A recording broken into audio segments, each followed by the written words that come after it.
우리가 신앙생활을 하고 하나님의 말씀을 볼 때 때로는 어떤 말씀을 보면 이거 참 받아들여지기가 쉽지 않습니다.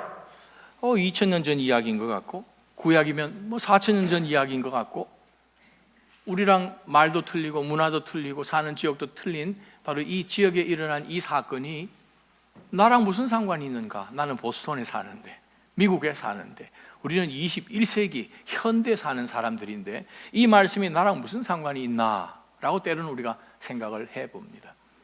근데 하나님의 말씀은 영원한 하나님의 말씀이기 때문에 변함없는 진리이지요. 세월은 바뀝니다. 꽃은 시들고 풀은 떨어집니다.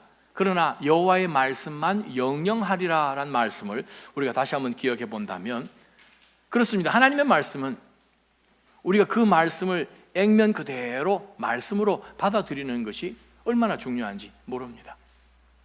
사실 말씀을 받아들여지지 않는 그것의 문제는 이해가 되지 않는 것보다는 불신앙이죠. 저희 안에 믿음이 없어서 이 말씀을 보면서 말씀을 말씀으로 그대로 받지 않고 무시하는 가운데서 어떻게 하면 이 말씀을 안 믿으려고 정당화시키고 핑계를 찾지요. 아유 목사님, 아유 집사님, 아유 이 말씀 이거 우리랑 직접 상관이 없는 거니까 안 봐도 돼요. 그냥 슬쩍 너무 심각하게 이 말씀은 보지 않으셔도 됩니다 라고 생각을 하면서 우리가 그냥 넘어간다면, 그래요, 이 말씀 가운데 몇 가지나 우리에게 꼭 필요한 말씀이라 생각이 되겠습니까? 고린도 교회는 바울 사도가 2차 전도 여행 때 1년 반 함께 머물면서 그들에게 하나님의 말씀을 차근차근 잘 가르쳐서 양육했던 교회지요. 근데 그 교회가 바울 사도가 떠나고 난 다음에 여러 상황 가운데서 이리도 부딪혀보고 저리로 부딪혀보는 가운데서 삶의 이슈들이 이제 없던 것들이 드러나면서 이것을 해결을 하려면 해결책이 어디에 있는가? 그렇구나, 하나님의 말씀. 근데 하나님의 말씀 가운데서 정확하게 이것을 찾아보기가 쉽지 않습니다. 그레이 에리아입니다. 그래서 그러한 여러 이슈들을 바울 사도에게 고린도전서 7장부터 질문한 내용들이 고린도전서 후반부죠. 고린도 교회 내에 혼란이 있었다는 거예요. 그것이 무엇인가? 바울 사도요, 우리가 결혼을 해야 됩니까? 말아야 됩니까?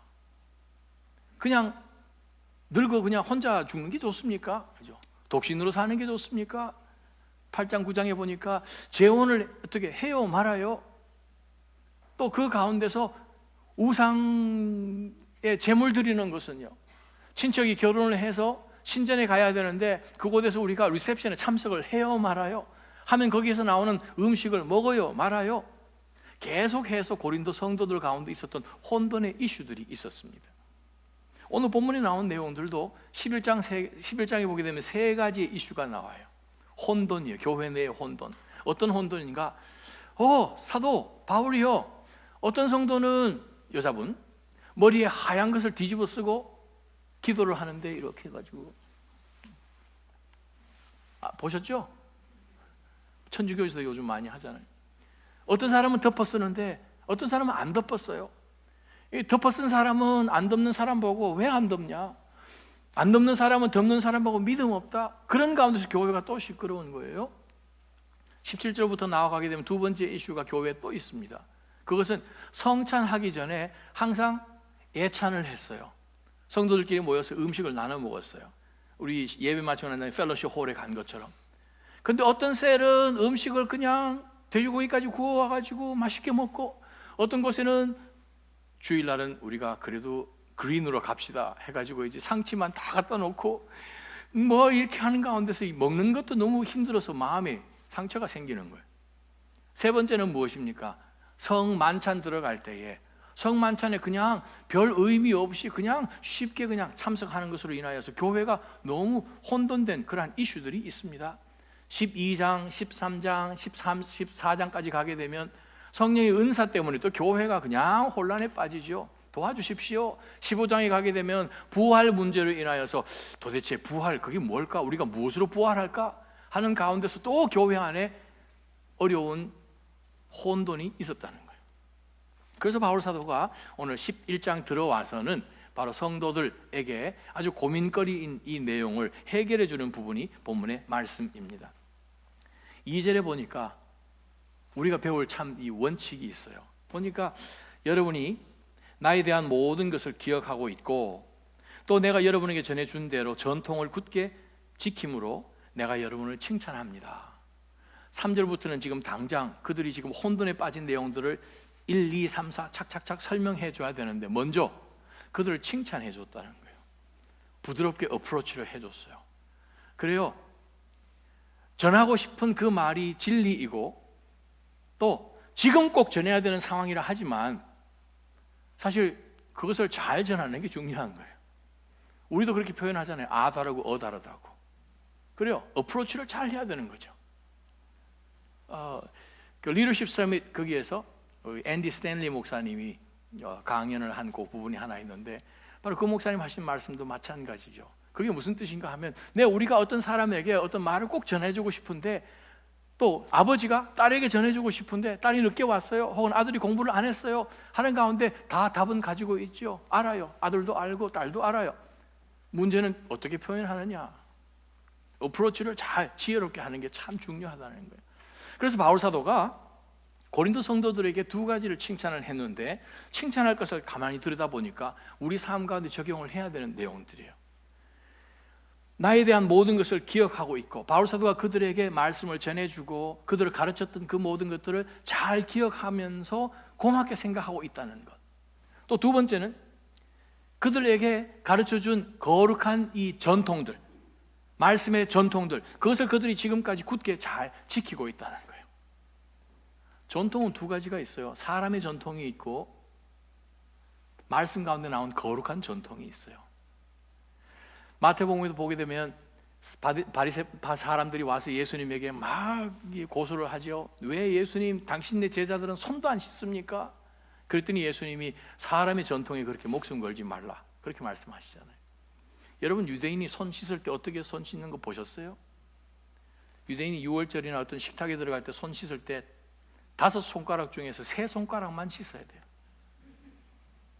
물을 얼마나 쓰느냐, 계란 반 이상을 쓰면 안 돼요. 그 물 낭비하는 거예요.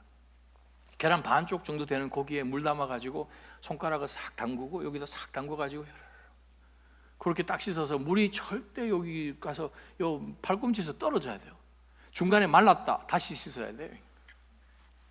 그러니까 콩이야 파치하는 그러한 것들, 전통들, 하나님의 말씀 한번 찾아보십시다. 데살로니가 후서 2장 15절 보게 되면 바울 사도가 데살로니가 교회에게 이런 말씀을 합니다. 데살로니가 후서 2장 15절 보면, 그러므로 형제들이여 굳게 서서 우리의 말이나 편지를 통해 여러분이 배운 전통들을 굳게 지키십시오. 이 전통이란 말은 영어로 tradition이라고 번역하지만 NASS 번경에 보게 되면은 ordinances, 그렇게 교회의 거룩한 전통이란 뜻이에요. 성례란 표현이에요. ordinances. 바로 이 거룩한 믿음 가운데서 세워진 이 전통들을 잘 지키는 게 좋습니다. 사람의 전통 조금 지나면 바뀌어요. 의미도 시시해져요. 그런데 하나님께서 주신 그 거룩한 전통을 잘 지키는 그것을 보니 정말 여러분 칭찬합니다 하고 바울 사도가 고린도 성도들에게 먼저 이야기를 한 다음에 이제 본론으로 들어갑니다. 3절부터 보겠습니다. 이제 나는 여러분이 모든 남자의 머리는 그리스도시며 여자의 머리는 남자며 그리스도의 머리는 하나님이시라는 것을 깨닫기를 원합니다. 굉장히 중요한 메시지예요. 우리 삶 가운데 크고 작은 이슈가 틀리고 상황이 틀리고 주제가 틀리지만 혼돈 가운데 빠질 때, 쉽게 이야기해서 헷갈릴 때 먼저 우리가 되돌아가야 될 것이 바로 하나님의 말씀입니다. 바로 이 하나님의 말씀 가운데 있는 변함없으신 이 하나님의 원칙으로 돌아가야, 성경의 원칙으로 돌아가야 질서를 찾아낼 수 있습니다. 그래서 바울 사도가 이 교회 가운데 머리에 흰 것을 덮어 쓰고 기도를 해야 됩니까? 안 덮어 쓰고 해야 됩니까? 그럼 남자는 덮어 써야 됩니까? 아니면 남자는 안 덮어 써야 됩니까? 하는 가운데서 해답을 어디서 찾는가? 3절에서 먼저 바울 사도가 선포합니다. 그건 무엇인가? 하나님이 만드신 하이라키가 있다는 거예요. 질서가 있다는 거예요. 하나님께서 여자를 만드셨어요. 근데 그 여자의 머리가 남자예요. 근데 그 남자의 머리가 그리스도예요. 근데 그리스도의 머리가 하나님이시라는 거예요. 아니, 내 머리가 남자라고? 옆에 분 한번 보세요. 머리가 옆에 앉아 계십니다. 근데 그러면 또 우리가 생각하죠. 나는 목이다. 그렇게 얘기하잖아요. 머리를 흔드는 것은 목이다. 그게 뭐냐면 억울한 거예요. 아니, 나도 목 안 되고 싶어서 나는 지금, 그게 아니고 하나님께서 남자와 여자를 창조하실 때 남자가 여자의 머리가 됐기 때문에 여자가 열등하다는 뜻이 절대 아니에요. 동등하게 하나님 창조하셨어요. 역할이 틀린 거예요. 예수 그리스도께서 성부 하나님보다도 열등해서 밑에 계십니까? 아니에요. 동일하신 분이라고 성경은 분명히 말씀하고 계십니다. 동일하신 성자 하나님이시지만 성부 하나님 앞에 순복하며 엎드린 그 모습을 우리는 보지요. 바로 그 말씀 가운데서 바울 사도가 설명한 것은 하나님의 그 창조의 원리가 무엇인가 하면 하나님 만들어 놓으신 그 창조의 질서가 있습니다. 그것을 벗어나게 되면 혼돈에 빠집니다 라는 것을 바울 사도가 지금 설명을 해주고 있어요.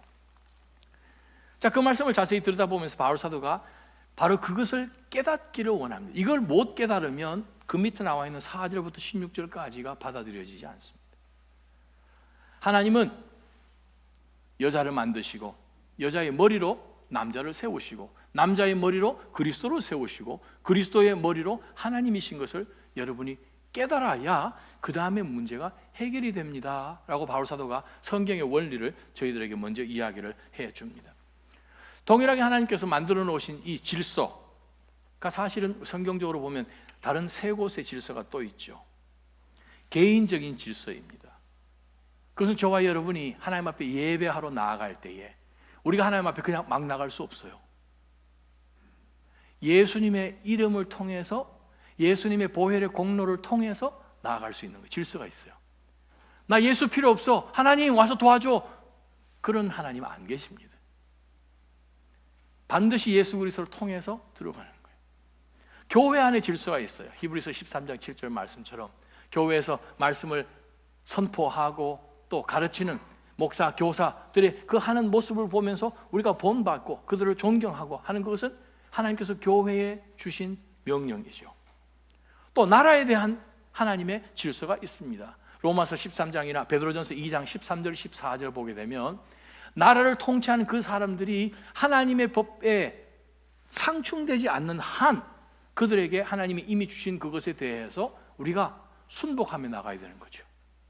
세금도 내야 되는 것이고 국민이 해야 되는 권리와 의무를 해야 되는 것이고 하나님이 만드신 하이라키이기 때문에 그렇습니다. 4절에 보니까 바울 사도가 이 고린도 교회에서 겪고 있는 문제들입니다. 누구든지 남자가 머리에 무엇을 쓰고 기도하거나 예언하는 것은, 자, 여기 보니까 무엇을 쓰고 기도하거나 예언한다라는 표현이니까 예배하고 연관이 있어요. 성도들이 함께 모여서 공식적으로 어떤 모임 가운데서 일어난 일들입니다. 집에서 덮어쓰고 하는 문제가 아니라 교회의 문제인 거죠. 자, 머리에 무엇을 쓰고 기도하거나 예언하는 자들은 자기 머리를 부끄럽게 한다는 거예요. 왜? 머리라는 것은 통치, 다스림이란 의미인데 바로 이 남자가 머리 위에 무엇을 덮어쓴다는 것은 뭘 덮어쓰는 의미는 나 위에 어떤 다른 권세가 있습니다라는 그것을 상징하는 것이에요. 근데 이 남자 머리 위에 무엇을 덮어쓰게 되면 남자 위에 다른 권세가 있습니다, 예수님 말고, 있다는 그 의미인 거예요. 그래서 3절에 나왔던 하나님의 창조 원리와 벗어나기 때문에 안 됩니다라는 말을 바울 사도가 하는 것입니다. 5절에 또한 누구든지 여자가 머리에 무엇을 쓰지 않고 기도하거나 예언하는 것은 자기 머리를 부끄럽게 하는 것입니다. 그 이유는 머리를 민 것이나 다름이 없기 때문입니다. 6절, 만일 여자가 머리에 아무것도 쓰지 않으려면 머리를 깎으십시오. 자, 5절에 보니까 바울 사도가 여자가 머리에 뭘 쓰지 않고 기도를 하는 그것은 자기 자신을 부끄럽게 하는 것입니다. 사실 이 표현이 약간 동성애적인 그러한 부분이 배경을 고린도 교회에서 갖고 있습니다. 왜냐하면 부끄럽다는 이 표현이 신약 성경에서 항상 성의 정체성에 있어서 문제가 될 때에 부끄럽다는 표현을 늘 써왔거든요. 그러면서 이 본문을 가만히 들여다볼 때에 나는 여성으로 태어났지만 나 남성 필요 없고 내가 남자처럼 할 수 있어요, 남자로부터 나는 독립이에요 하는 마음 가운데서 안 쓰겠다는 거예요. 아무것도 쓰지 않으려고 하는 사람들이 있다는 거예요. 그러면 바울 사도가 이렇게 이야기합니다. 그러면 머리를 깎으세요. 머리 깎는다는 표현이 무슨 의미인가 하면, 그 당시에 머리 깎는 여인은 두 종류밖에 없었어요. 행실이 부도덕한 사람이 가족들이나 부모님이나 잡혀가지고 머리를 깎기움을 당하든가, 아니면 우리 옛날하고 비슷합니까? 아니면 창기들이 머리를 깎았어요. 그리고 가발을 뒤집었었어요. 두 가지 종류밖에 없는 거예요. 이 두 가지 종류의 사람들은 무엇입니까? 남자들로부터 독립된 사람들이에요. 남자들로부터 난 독립을 선언한다 해가지고 떨어져 나와서 자기 주장으로 자기가 주인 되어서 사는 사람들의 모습이 바로 6절의 모습이에요. 그래서 하나님이 만들어 놓으신 이 질서를 벗어나서 나는 위에 아무것도 쓰지 않고 나는 얼마든지 하겠어 하는 그것은 자기 자신을 부끄럽게 하는 것이다 라고 바울 사도는 이야기를 합니다. 자, 이 말씀을 보면서 우리가 한번 다른 것을 생각해 보겠습니다. 사실 우리 마음에 있는 생각이 밖으로 드러나죠. 6절에 나타난 이 여인들은 마음 가운데서 순종하고 싶은 마음이 없어요. 불순종하겠다는 거예요. 남편 앞에서도 불순종하고 교회 앞에서도 불순종하고 모여져 있는 그 어떤 무리들 가운데서 나는 불순종하겠다, 떨어져 나와서 내 마음대로 하겠다라는 그러한 생각 가운데 있는 마음이 바깥으로 튀어져 나와서 행동 가운데서 보여지죠. 제일 중요한 것은 우리의 마음입니다. 잠언 4장 23절 말씀에 무엇보다도 마음을 지켜라. 낮아진 모든 믿음의 성도님들, 무엇보다도 마음을 지키시기를 주님의 이름으로 축원합니다. 마음을 잘 붙들어야 돼요. 마음을 잘 안 붙들면 어떤 일이 벌어지는 줄 아십니까? 마음을 안 붙들면 그것이 행동으로 바깥으로 드러나지요. 하나님의 말씀을 설교를 들어도 귀에 안 들어옵니다. 성경 말씀을 읽어도 이것이 마음으로 안 들어옵니다. 그러면 그 다음에 무슨 일이 벌어집니까? 기도가 안 되지요. 말씀 없이 기도는 원래 안 되거든요. 기도가 딱 막혀요. 기도가 막히면 그 다음에 뭐가 일어납니까? 삶 가운데서 여기저기 시들기 시작합니다. 능력이 나타나지 않아요. 힘이 없어요. 그런 가운데서 이제 계속해서 밑으로 내려가게 됩니다. 그것이 어디서부터 출발합니까? 마음에서부터 출발한다. 그래서 바울 사도가 오늘 우리 가운데 주는 것이 무엇인가? 남자들이여, 하나님이 우리 가운데 주신 거룩한 권위, headship, 하나님께서 우리를 머리로 만드시고 이 가정 가운데서 거룩한 제사장으로 나아가며 모든 자녀들이며 정말 자손들 앞에서 믿음의 거룩한 본을 보여서 나아가는 그것 놓치지 마십시오. 남자로서 늘 감당해야 되는 그것 잘 감당하십시오. 여인들이요, 여인들은 남편들이 모자랍니다. 부족한 사람들이에요. 여러분들이 함께 줘야 이들이 온전해지고 영광이 됩니다. 옆에서 거룩한 부녀들로 맡겨주신 이 가정들, 자녀들 위하여서 늘 기도 가운데서 하나님이 그 질서 가운데 주시는 그 평강의 기름이 우리 가정 가운데, 우리 가문 가운데 있어야 되겠습니다. 그것을 놓치지 말아야 됩니다. 그래야 그 가정은 영적 질서 가운데서 잘 성장해 나가는 가정이라는 거예요. 하나님의 말씀 한번 찾아보십시다. 베드로전서 3장 말씀이에요. 베드로전서 3장 1절부터 7절까지 말씀을 찬찬히 한번 여러분 꼭 보시기를 바랍니다. 베드로전서 3장 1절에 아내들이여 이와 같이 자기 남편에게 복종하십시오. 이는 말씀에 순종하지 않는 남편이라 하더라도, 즉 안 믿는 남편이라 하더라도 말이 아닌 아내의 행실로, 왜 그렇습니까? 믿는 아내거든요. 이 마음 안에 그 마음을 지켜서 하나님 앞에 거룩한 사한 제물로 드려진 마음이 할례가 되어진 그러한 여인이기 때문에 바깥으로 그 거룩함이 드러나오는 거예요. 행실로 인해 구원을 얻게 하려는 것입니다. 그들이 두려움으로 행하는 여러분의 깨끗한 행실을 보고 그 마음 가운데 무엇이 있습니까? 하나님을 경외하는 두려움이 있다는 거예요. 말씀 앞에 두려움이 있다는 거예요. 그 두려움이 있을 때에 그들의 행실이 어떻습니까? 거룩하다는 거죠. 깨끗한 행실을 보고 그렇게 될 것입니다.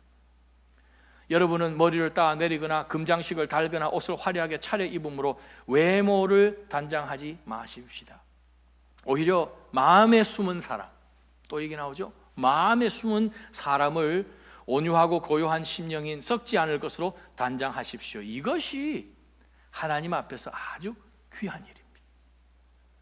명품 아무리 걸치고 멋있게 하는 거 그거 의미가 없고, 속 사람, 숨겨진 그 사람을 온유한 마음으로 하나님 말씀으로 아름답게 잘 영원한 것, 썩지 않은 것으로 단장하는, 그게 중요하다는 거예요. 하나님이 무엇을 보시나?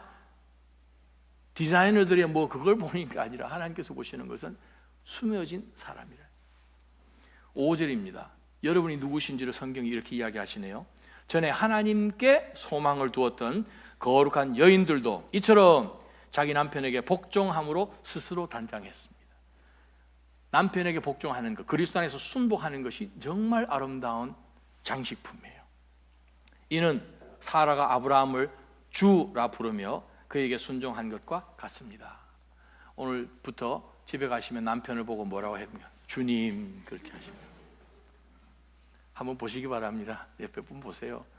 웃을 일이 아니죠. 왜냐하면 성경 말씀이니까. 주여. 한숨이 나오십니까? 주여.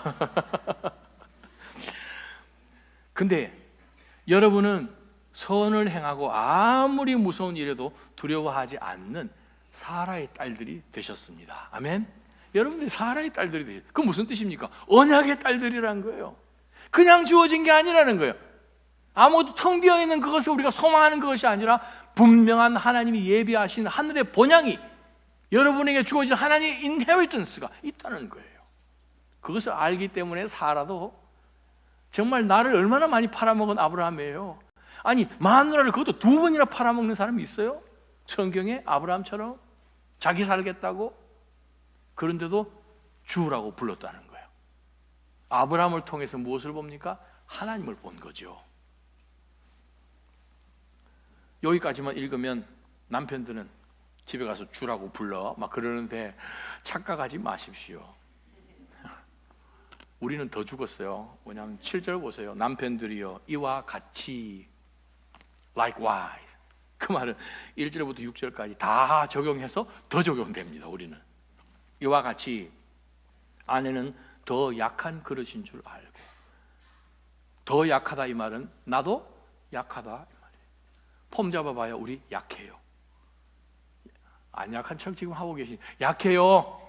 남자들 우리 약해요. 근데 아내는 더 약한 그릇인 줄 알고 그녀와 함께 살아야 합니다. 또한 생명의 은혜를 함께 상속할 사람으로 알아서 귀하게 여기십시오.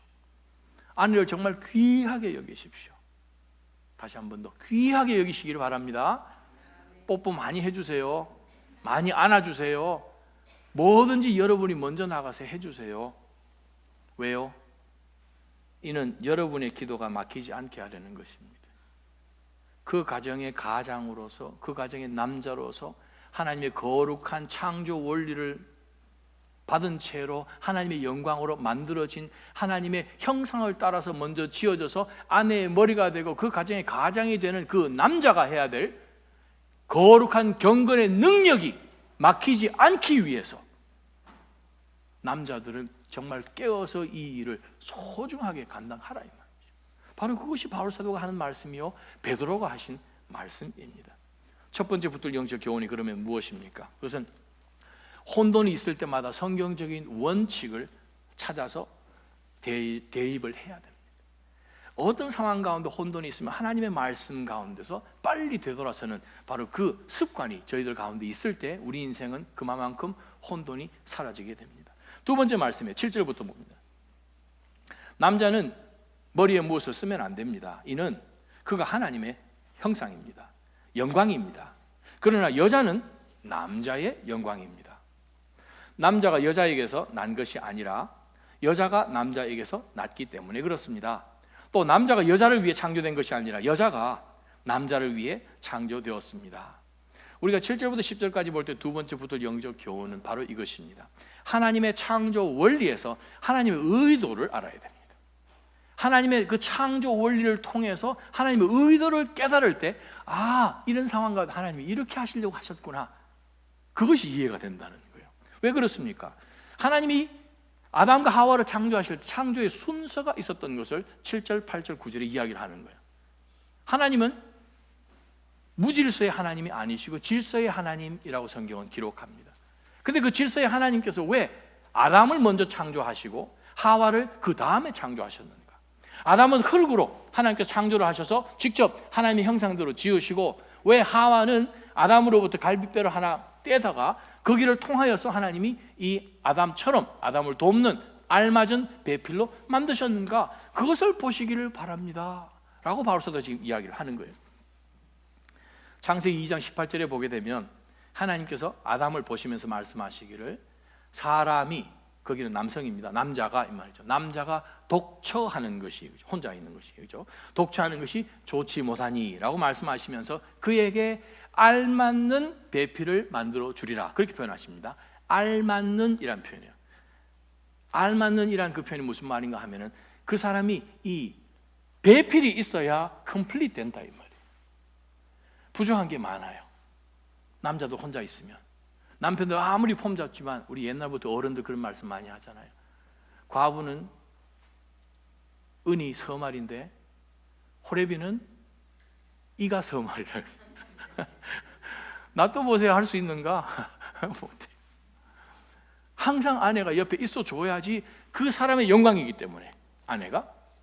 그래서 아내가 이 남편의 부족한 부분을 채워서 함께 나아갈 수 있도록 옆에서 아름답게 도와주는 알맞는 배필. 할렐루야. 성경에서 돕는 자, 에셀, 그 배필이라는 단어를 하와에게 제일 먼저 붙여주세요. 여러분에게 제일 먼저 붙여주셨어요. 돕는 배필. 이 굉장한 하나님의 특권입니다. 그래서 하나님이 창조를 하셨는데 아담을 먼저 창조를 하시고 그 다음에 하와를 만드셨습니다. 하와를 창조하신 것은 아담을 위해서 창조하신 거예요. 아담을 창조해서 하와를 위해서 만든 것이 아니라 아담을 통해서 하나님의 아름다운 창조의 질서가 만들어지도록 하신 거예요.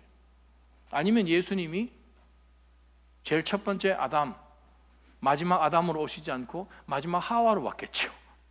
근데 하나님이 만드신 창조의 질서가 있는 거예요.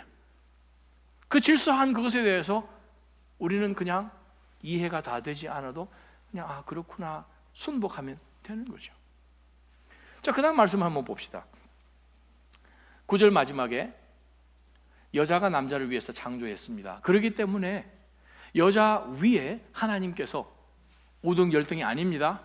순서적인 하나님의 의도가 거기에 포함되어 있다는 뜻이에요. 그렇기 때문에 하나님이 이 여자의 머리로서 남자를 하나님이 지으셨구나. 그래요.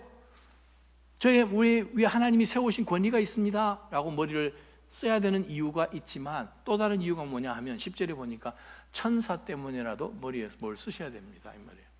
이게 뭐예요? 그러므로 여자는 천사들 때문에 그 머리 위에 권위의 표를 둬야 합니다 라고 이야기합니다. 갑자기 왜 천사가 나왔나? 욥기 38장에 보게 되면 하나님께서 천지를 창조하시고 아담과 하와를 만드실 때 천사들이 증인이었어요. 천사들이 본 거예요. 하나님께서 우리는 그냥 말씀으로 창조하셨는데 이 아담, 하나님의 형상으로 직접 손으로 이렇게 만드신 걸 본 거예요. 직접 손으로 하와를 만드신 걸 본 거예요. 그 가운데서 하나님의 완벽한 창조의 질서, 하나님의 형상을 담는, 자기들은 하나님의 형상으로 담게 지어진 물들이 아닌데, 영물들이. 근데 이 인간은 하나님의 형상대로 창조된 거예요. 완벽한 하나님의 질서 가운데서. 천사들은 어떻습니까? 하나님을 창조주 하나님으로 섬기죠. 예배하죠. 천사들도 하나님 앞에 예배할 때는 이사야 6장에 보게 되면 얼굴을 가리죠. 천사들도. 근데 하나님 앞에 예배하면 하나님의 완벽한 형상으로 만들어지고 하나님의 영광이 이 남자와 남편과 또 이 남편과 남자의 영광인 이 아내가, 그 질서 없이 아내는 자기가 남자인 것처럼 또 남자는 자기가 여자인 것처럼 그냥 혼돈 가운데서 있는 이것은 천사들이 볼 때 이해가 되지 않는 거예요.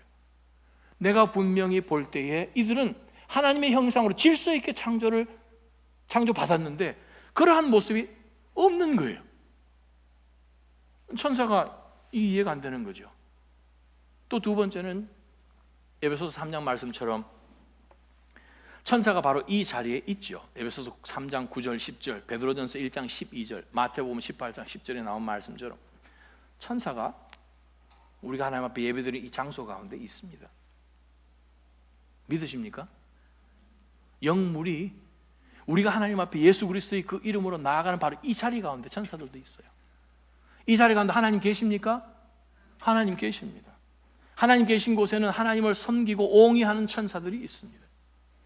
자, 그 천사들도 하나님 앞에 예배하는 자들로 나옵니다. 또한 예수 그리스도를 통하여서 믿음의 모든 성도들이 죽을 수밖에 없는 타락과 하나님의 심판의 대상일 수밖에 없는 저와 여러분이 예수 그리스도를 통하여서 하나님 자녀의 모든 권한들이 다 회복이 되고 난 다음에 교회란 예수 그리스도의 피값으로 사신 이 에클레시아 안에 들어와서 하나님 앞에 예배하는 그 모습을 통해서 또 이 교회가 온 우주와 영물들, 영의 세계까지 가운데서 교회가 해야 되는 일을 선포하는 그것이 에베소서 3장 10절에 나온 말씀이에요. 천사들이 와서 예배를 배웁니다. 저와 여러분이 하나님 앞에 나와서 찬양하는 모습을 보면서 천사들이 하나님 앞에 예배하는 모습을 배운다는 거예요. 와우, 예배가 얼마나 중요한 것인지 이제 알겠습니까? 그래요.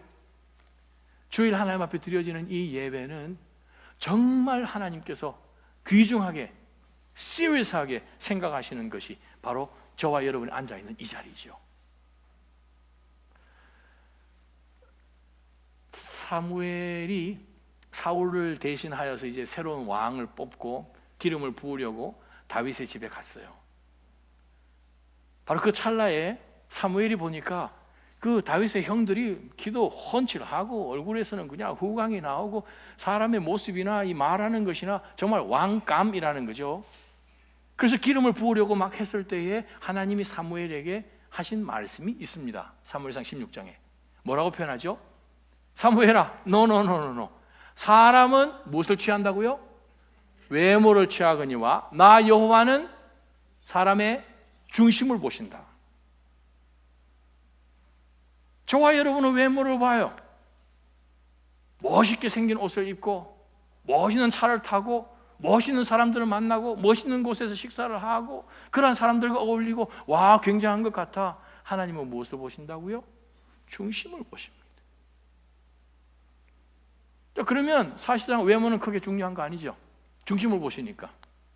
그래요. 주일 예배 하나님 나의 마음 받으소서 그 찬양하잖아요. 나의 마음만 하나님 앞에 드리면 되지. 예배 조금 늦게 와도 아니면 안 와도 옷 자다가 그냥 대강 걸치고 와도 그래. 외모가 중요한 게 아니고 마음이 중요하니까. 근데 문제는 우리 마음에 있는 것이 밖으로 드러나 보이면 그때부터 문제죠. 마음에 있는 상태가 외모로 그것이 드러나게 되는 그 순간부터 심각한 문제가 발생하겠지요. 다른 말로 표현하면 우리가 중요한 사람들을 만날 때 아주 중요한 컨퍼런스로 만나서 아침 그 사람을 8시에 만날 때 우리는 마음이 중요하니까 그 사람 내 마음 알아줄 거야 하면서 우리는 아무렇게나 가도 될까요? 아니면 중요하기 때문에 마음으로 외모도 조심하면서 갈까요?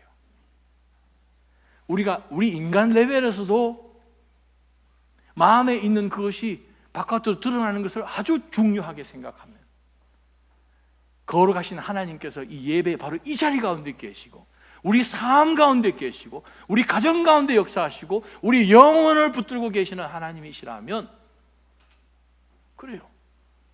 우리의 마음뿐 아니라 우리의 겉모습도 얼굴 표정 하나하나도 우리는 하나님 앞에 구별되게 나가야 될 줄 믿습니다.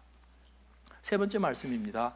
세 번째 말씀 이제 11절부터 바울 사도가 설명을 하는데 여자들이 남자의 그 권위, 하나님이 만들어진 그 권위 아래 있습니다라고 계속 얘기를 하니까 여성 성도님들 좀 마음이 좀 거시기 하잖아요. 그래서 바울 사도가 이걸 좀 균형을 좀 맞춰주려고 다시 하나님의 원칙으로 설명을 이렇게 합니다. 그러나 주 안에서는 남자 없이 여자 없습니다. 여자 없이 남자 없습니다.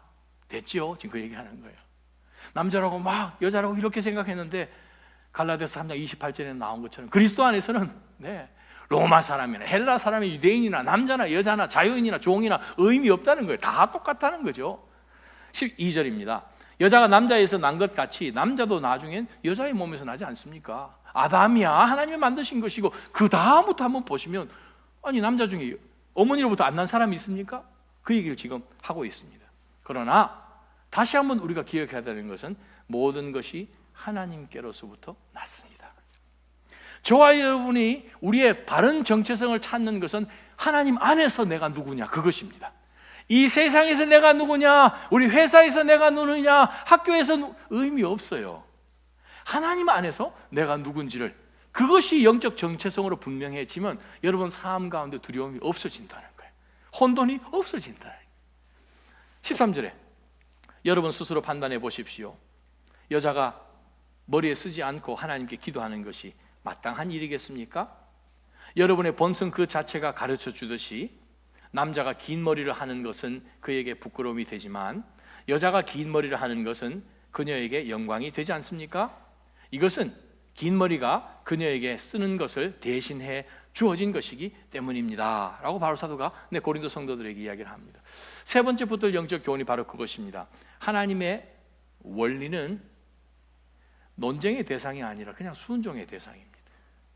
하나님의 말씀이 있으면 그거 가지고 논쟁하려고 하나님이 주신 것이 아니라 순종하라고 하나님의 말씀을 주신 거예요. 근데 순종해야 되는 그럼 이유가 무엇입니까? 11절 12절이 하나님께서 창조하신 창조 원리가 이렇습니다. 다른 말로 표현하면 출생 원리. 출생 원리가 이렇기 때문에 우리는 하나님께서 주신 질서 앞에 그렇게 나아가면 됩니다. 남자든 여자든 하나님께로부터 났지요. 그러면 하나님께로 났으면 하나님이 세우신 그 원칙 따라 살겠습니까? 안 살겠습니까? 지금 그 얘기하는 거예요. 그 다음 13절, 14절, 15절 보게 되면 바로 하나님이 세우신 정체성을 기억하라 라고 그 뜻으로 지금 설명을 하죠. 14절에 보면 여러분의 본성 그 자체가, 본성이라고 표현합니다. nature라는 뜻으로 영어로 번역되어 있는데 본성, 성의 정체성이라는 의미입니다. 하나님은 남자를 남자로 창조하셨습니다. 여자는 여자로 창조를 하셨습니다. 그런데 만약에 우리가 신발을 신을 때 오른발에 신어야 할 신발을 왼발에 신고 또 왼발에 신어야 할 신발을 오른발에 신으면 어때요? 본성적으로 불편하죠. 안 맞죠. 이상하죠. 바로 그것이죠. 목사가 설교하러 올라오는데 입술에 베니를 바르고 루즈를 바르고 그냥 머리 그냥 긴 파마된 그걸 하고 좀 안에 뽕도 좀 넣고 막 이렇게 해가지고 여러분 안녕하세요 이렇게 설교하면 어때요? 본성적으로 괜찮으십니까? 한번 해봐야겠네. 집사님 막 흔드시네 고개를. 본성적으로 안 맞는 거예요. 남자에게는 하나님이 남자에게 하게끔 하시는 일이 있고 사랑하는 하나님의 딸들에게는 딸들로 하여금 하게끔 하시는 일들이 분명하게 있는데 바로 이 본성을 거스려서 우리가 어떻게 살겠는가? 분명한 정체성 가운데서 살아라. 지금 그 얘기를 하고 있습니다. 요즘 우리가 살면서 유니섹스라는 그 말을 많이 쓰죠. 이 옷은 남자도 입고 여자도 입고 뭐 그럴 수도 있겠지만 굳이 남자가 핸드백 들고 다닐 이유는 없잖아요. 한국에서 보니까 어떤 멀쩡하게 생긴 청년이 누나한테 빌렸는지 자기한테 전혀 안 어울리는 핸드백을 들고 다니더라고요. 좀 이상했습니다. 그리고 우리 많이 보잖아요. 전혀 다른 것. 모호하게 그렇게 섞여서 남자가 일부러 머리에 뭘 쓰고 기도하는 것처럼 나는 여자예요. 혹은 나는 여자처럼 내 위에 뭐가 있어요. 여자는 내 위에 아무도 없어요. 내가 남자지요 뭐 라고 하지 말라. 왜? 하나님께서 출생과 본성의 증거를 두 가지로 주셨기 때문에 그렇다라고 하나님이 말씀하십니다. 그랬더니 무슨 일이 벌어집니까? 16절이 벌어지는 거죠. 이 문제에 대해 누가 논쟁하고 싶어 할지 모릅니다. 교회는 꼭 그게 시대를 막론하고 문화를 막론하고 나라를 막론하고 그러한 사람들이 있어요. 논쟁하겠다는 거예요. 자기 이해가 안 되니까. 뭐 충분히 이해는 되죠. 저를 이해를 좀 해주시죠. 저는 바울 사도가 15절까지 설명한 거라 이해 안 돼요. 논쟁하고 싶은 사람 고린도 교회에 있겠지만 바울이 이렇게 이야기합니다. 그런 풍습은 우리에게도 없고 하나님의 교회에도 없는 것입니다. 하나님이 만들어 놓으신 그 창조 원리를 벗어나서는 당신은 인간이 아닙니다. 인간이 될 수가 없다는 거죠. 존재할 수가 없다는 거죠. 그 말은 당신 살아계십니까? 인간이십니까? 그러면 하나님께로부터 왔고 하나님께로 왔으니 하나님의 그 진리를 다 이해를 못하더라도 그냥 순복하시면 됩니다. 순종이 제사보다 낫습니다. 아멘. 제가 증명해 볼게요. 우리가 예수 그리스도를 믿는 것이 이해가 됩니까? 여러분이 구원받은 게 이해되십니까? 저는 제가 목사 된 게 아직도 이해가 안 되는데요. 목사 안수식을 딱 받고 나니까 저희 선배 목사님이 지금까지 전도사라고 불렸는데 목사라고 불리니까 안 받아들여지지요. 나도 참 힘들었습니다. 그렇게 얘기를 한 적이 아직도 기억나요. 안 받아들이지. 다른 사람 구원받은 것은 모르는데 내가 구원받은 건 이해가 안 되잖아요. 근데 우리가 구원을 이해하고 논쟁하고 예수님을 믿었나요? 믿을만 하기 때문에? 아니면 나는 한 번도 본 적이 없는 그분이 나를 무조건 사랑한다고 하셔서 십자가에 죽으신 그 사건, 그게 너무나 놀랍고 기가 막혀서 그냥 참 안 믿어지는 것이지만 믿었더니 그 믿음 가운데 들어왔더니 그때부터 눈이 열리기 시작하지 않았어요? 그러면서 이해가 되지 않았습니까? 발음도 잘 안 돌아가는 아브라함이 이해가 되고 바울이 누군지 이해가 되고 하는 가운데서 조금씩 믿음의 눈이 띄어지지 않습니까? 그래요. 신앙은 논쟁으로 성장하지 않습니다. 믿음은 순종으로 성장합니다. 아멘. 사랑하는 나자집 성도 여러분, 우리 삶 가운데 이미 바울 사도도 알듯이 이 문제에 대해서 누가 논쟁하고 싶겠죠. 논쟁, 그게 문제가 아니라 이것은 순종하지 않는 것은 우리에게도 하나님의 교회에도 없는 것이라는 거죠. 그 말은 교회 질서는 어디서 세워집니까? 하나님의 원칙 앞에 순종하면 됩니다. 아멘. 하나님의 말씀 앞에 우리의 것을 내세우지 마시고 순종하는 가운데서 아름다운 교회, 하나님이 주권적으로 인도하시는 그러한 귀한 공동체로 우리 모두 세워지기를 주님의 이름으로 축원합니다. 기도하십시다. 살아계신 하나님 아버지, 바울 사도가 고린도 교회에게 주신 이 메시지를 주님 저희가 다시 한번 받으면서 말씀 앞에, 하나님의 권세의 이 말씀 앞에 주여 저희가 엎드리며 순종하며 그대로 우리 삶 가운데 아멘 하며 받아들일 때에 주님, 저를 만드신 이, 나를 이 땅 가운데 보내신 이, 바로 그분의 의도를 깨닫고 그분께서 우리를 통하여서 하시고자 하는 그 일들을 하나도 놓치지 않고 다 잘 감당할 수 있는 그러한 순종의 자녀들로 저희를 붙잡아 주시옵소서. 하나님, 저희는 믿음이 없습니다. 때로는 그것이 받아들여지지 않을 것 같아서 하나님 그것을 믿고 싶지 않고 외면하려고 하는 그러한 인간의 본성이 아직 저희 가운데 옛 본성으로 남아 있습니다. 주님, 주께서 다시 한번 성령으로 저희를 태워주시고 순결한 마음으로 순전한 나도 향처럼 그리스도 앞에 설 수 있도록 인도하여 주옵소서. 예수님의 이름으로 감사하며 기도하옵나이다. 아멘.